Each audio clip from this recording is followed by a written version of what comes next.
A agitação em determinadas situações é comum, né? Ficarmos mais agitados, ficarmos mais estressados, mas a gente precisa saber qual é o limite de uma agitação que faz parte da vida para aquela agitação que já está trazendo um tipo de transtorno para a nossa vida. E esse é o vídeo de hoje. 5 sinais de que a sua ansiedade pode estar passando do ponto.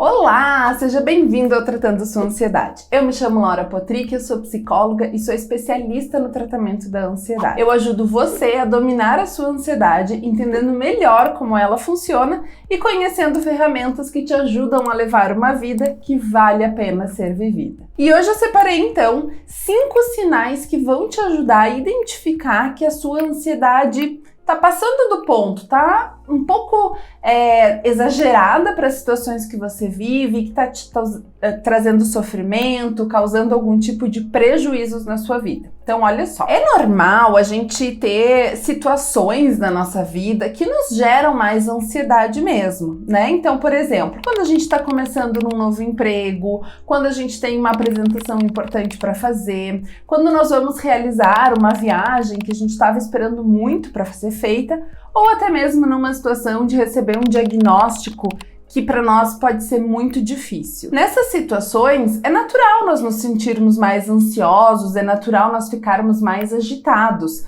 porque lembrando, a ansiedade ela nos ajuda a nos proteger, a nos deixar atento a perigos e ameaças. Só que quando isso começa a ficar por um período prolongado, começa a trazer sofrimento, a trazer prejuízos na nossa vida, aí sim nós temos um ponto de atenção que a gente pode estar desenvolvendo algum tipo de transtorno de ansiedade, a gente pode estar vivendo alguma situação de uma ansiedade que está fora do que é funcional, né? Talvez a gente não tenha um transtorno de ansiedade, mas a gente pode aí estar com alguns traços que estejam prejudicando a nossa vida. E para que continuar assim? Vamos buscar ajuda. Então você pode buscar ajuda de um psicólogo, você pode buscar ajuda de um psiquiatra. Tem um vídeo aqui falando sobre isso, como buscar ajuda para tratar a ansiedade. Então, veja 5 sintomas que são da ansiedade, que não são muito falados. Muitas vezes a gente nem sabe que por trás disso que a gente está vivendo pode ter uma ansiedade nos fazendo mal.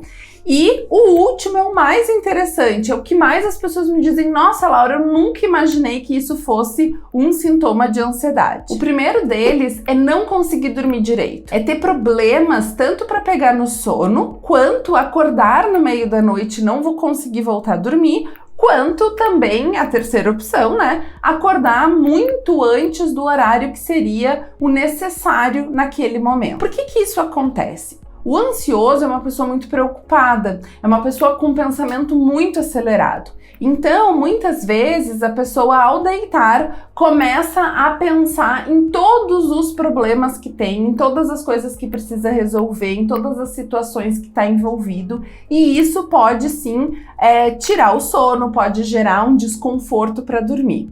Ou então, acordar no meio da noite e aí vir os pensamentos de preocupação. E aí começa a chegar aquela monte de informações na mente, né? Que eu tenho que resolver isso, eu tenho que fazer aquilo, eu tenho.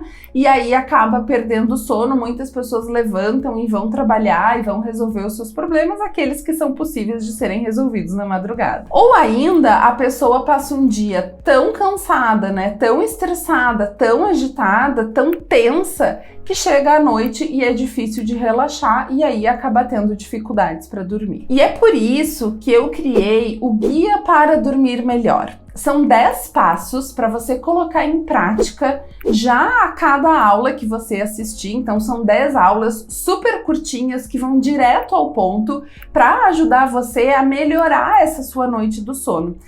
O que a gente diz é que você consegue fazer uma higiene do sono, né? Então você consegue organizar a sua mente para que ela desligue, você possa pegar no sono e ter uma noite boa de sono. Então eu reuni as 10 estratégias que comprovadamente mais trazem resultados para os ansiosos dormirem melhor e entrego para vocês nesse guia que ficou espetacular. tá aqui embaixo na descrição do vídeo o link para você acessar diretamente a partir de agora já o guia e botar em prática hoje mesmo. Não deixa para amanhã não, tá? O segundo sintoma é um cansaço constante. Muitas vezes a gente associa o cansaço a outras coisas, né? Pode até ser falta de vitamina, pode até ser alguma questão orgânica, mas muitas vezes a gente associa a ter dormido pouco, que sim, é uma consequência muito comum, né? Como eu acabei de falar, para o ansioso, mas esse cansaço também vem dessa tensão que o ansioso passa o dia inteiro.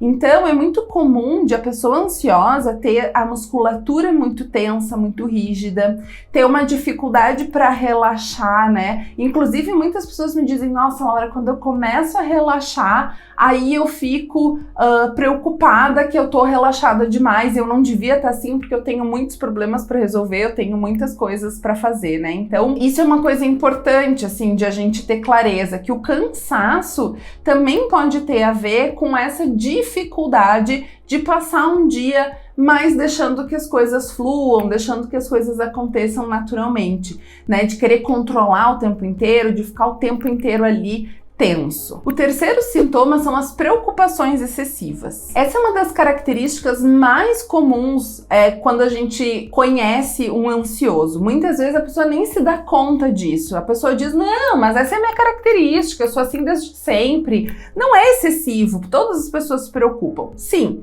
todas as pessoas se preocupam, todo mundo tem problemas na sua vida, mas quando essas preocupações começam a ficar excessivas, dominam o seu dia, tiram você do foco das suas principais responsabilidades e deixam você focado somente ou principalmente nas suas preocupações, e isso começa a te trazer prejuízos, te impede de dormir, te impede de relaxar, de fazer algum lazer, de encontrar com os teus amigos.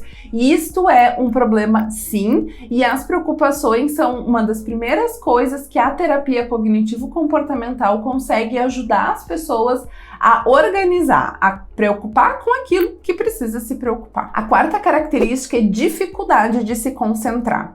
Muitas pessoas aqui confundem os transtornos de ansiedade com transtorno de déficit de atenção e hiperatividade, o TDAH. O que acontece é que sim, muitos sintomas são parecidos, mas a ansiedade deixa a pessoa com tantas coisas na cabeça, com tantos pensamentos acelerados, que acaba tendo sim uma dificuldade de se concentrar. Quando eu paro para fazer uma tarefa aqui, eu logo já me lembro que eu tenho mais um monte de outras coisas para fazer. E isso acaba dificultando que eu me concentre, dificulta inclusive que eu pare para ouvir o que as pessoas estão dizendo. É muito comum o ansioso ser aquela pessoa que interrompe os outros, que ao final não sabe dizer o que o outro falou, porque fica com muitas coisas ao mesmo tempo e, na maioria das vezes, coisas em relação ao futuro que não estão acontecendo agora, que não vão acontecer agora e que não são definitivamente coisas para se preocupar. Então, essa dificuldade de concentração, ela dificulta a recuperação das informações, que é a memória, né? Então, a pessoa tem dificuldade de captar as informações lá da memória, dificuldade de foco, né? Porque aí faz várias coisas ao mesmo tempo e aí prejuízos com certeza importantes na vida. Então, se você tá curtindo aqui essas informações, se você tá percebendo que o que eu tô trazendo aqui tem a ver com você, eu quero te pedir duas coisas.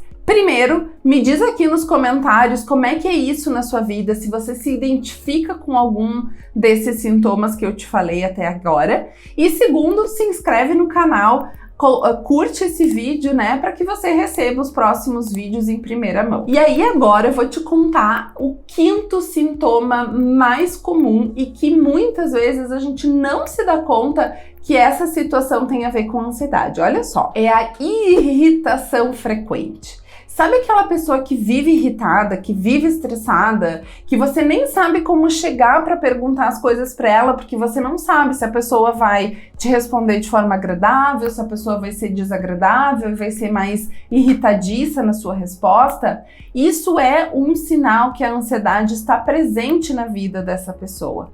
Então, é uma pessoa que vive com estresse de forma desproporcional às situações, né? Se você pergunta, quer um copo d'água? Ah, mas por que tá querendo saber se eu quero água? Né? Tende a ser uma pessoa, muitas por vezes, assim, mal educada nesse sentido de desrespeitosa com os outros, né? Tende a ser uma pessoa impulsiva na sua reação, mais agressiva com as pessoas, né? Porque essa irritabilidade, ela é desproporcional e assim, se irritar com as coisas, ok, faz parte da vida, todo mundo se irrita com coisas o tempo inteiro. Mas o se irritar ao longo do dia com a maioria das coisas, e isso começar a prejudicar os relacionamentos, começar a prejudicar a vida, até ser difícil de dormir, aí é um ponto de atenção, aí a gente consegue ver que a ansiedade passou dos limites e que a gente precisa sim de ajuda. Então, se você se identificou com um desses 5 sintomas, a minha sugestão é que você procure um psicólogo para ter uma avaliação do nível da sua ansiedade, se você está com uma ansiedade já num nível de transtorno, se você tem traços de ansiedade, né? O que tem aí que está prejudicando a sua vida? Qual é o gatilho? O que tá provocando esses momentos de uma ansiedade mais intensa e mais disfuncional na sua vida? Obrigada por estar aqui comigo. Nos vemos no próximo vídeo.